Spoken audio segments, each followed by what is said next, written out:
It's that time of year again.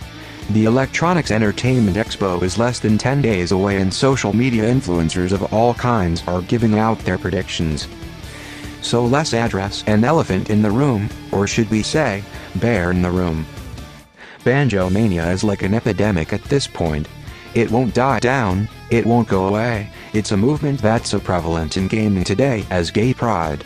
But anyone who is serious about the utmost interest in Banjo-Kazooie, whether it be an anonymous user on Twitter or John Cena from Rogerspace. People even go as far as saying that an announcement for Banjo-Kazooie would quote, break E3. I ask but one question, though, what does Banjo have to offer? To reiterate, what does Banjo-Kazooie have to offer to the Super Smash Bros. Product? Because let's not pretend like he's Sonic the Hedgehog. Folks on the left don't like to hear a lot of these facts. They get very upset about a lot of these facts, but that really shouldn't matter. In a free society, we should be able to marshal our facts and marshal our statistics, and we should be able to make an argument based on that. And if people want to make those arguments, great. Let's look at the facts. Banjo-Kazooie as a series has sold less than 10 million copies worldwide. If you go to VG charts and add up all the sales of each Banjo-Kazooie game, you only get 6.33 million copies. Banjo-Kazooie does 3.65 million copies. Banjo-Tooie sold 1.49 million copies. Banjo-Kazooie, Nuts and Bolts has sold just 760,000 copies. I know this doesn't count for digital sales for Xbox Live, and if they show us digital sales then I'd be happy to share them. But let's not pretend like 6.33 is a good enough number, especially when you have a company like Nintendo in need of marketable characters for their product.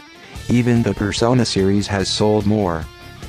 The second major misconception is how Microsoft and Nintendo have a budding relationship. Who are they not building relationship with lately?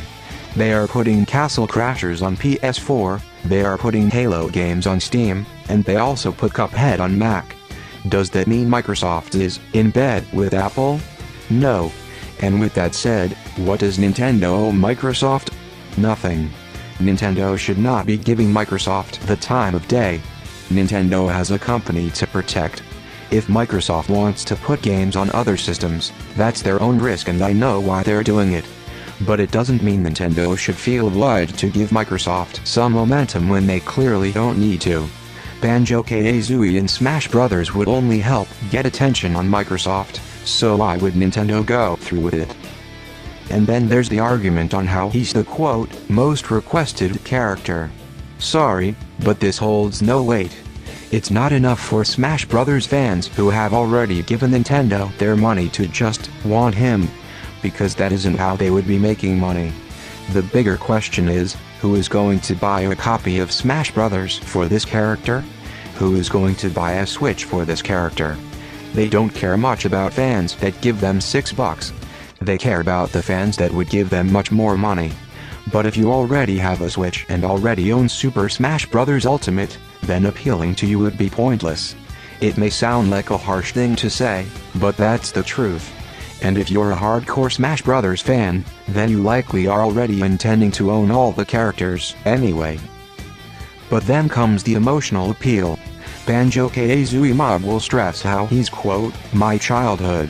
But then what about the people who might say, Resident Evil was my childhood, or Tomb Raider was my childhood, or Ninja Gaiden was my childhood? Because those groups of people are much larger than that. And this goes back to my previous point. The point of guest characters is to attract new fans. Who would Banjo-Kazooie be for? How many Banjo-Kazooie fans are out there today that don't already own this game and this console? For the money that Nintendo would be spending to acquire third-party characters, they have to really draw in money, or else they are not worth getting. This whole online movement for Banjo-Kazooie is out of control. Out of control. The hype that fans create is the only reason why people think he's likely when he really isn't. And let's get back to at least trying to predicate our opinions on something called the truth. And people like to conflate their opinion with the truth. They say it's my truth, which is idiotic. There's no such thing as your truth. Right? There's just the truth and there's your opinion. But I get it. There are many Banjo-Kazooie fans that are chomping at the bit to get their favorite character in the game no matter what it takes. I understand your grief. But there are just far more marketable characters out there that Nintendo can obtain the rights to, that don't come with a giant risk. Things would have to happen in order for Nintendo to go, "We need this character in our product." Firstly, Microsoft would have to cease their exclusivity with Rare or sell the Banjo-Kazooie IP to a company that isn't Sony. Only then would he be a character that isn't considered off-limits. Next, he would need to be developed some new games, and they have to sell pretty decently.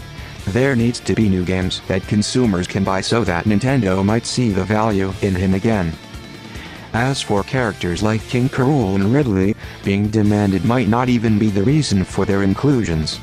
For one, these are characters from still relevant Nintendo franchises. They're also a Nintendo property, meaning that Nintendo is risking nothing by having them in their product. And thirdly, without them, there would still be only 3 big heavyweight characters on the whole roster. But what if Banjo-Kazooie does happen to be in the DLC Fighters Pass, let alone be revealed at E3? Well, I'd say congrats, people. You got what you wanted. However, it would not only make sense to Nintendo financially, but it would also give Microsoft momentum, as they could turn around the next day and announce a new Banjo-Kazooie game that is exclusive to Xbox consoles. And if that happened, I'd say just as much about it.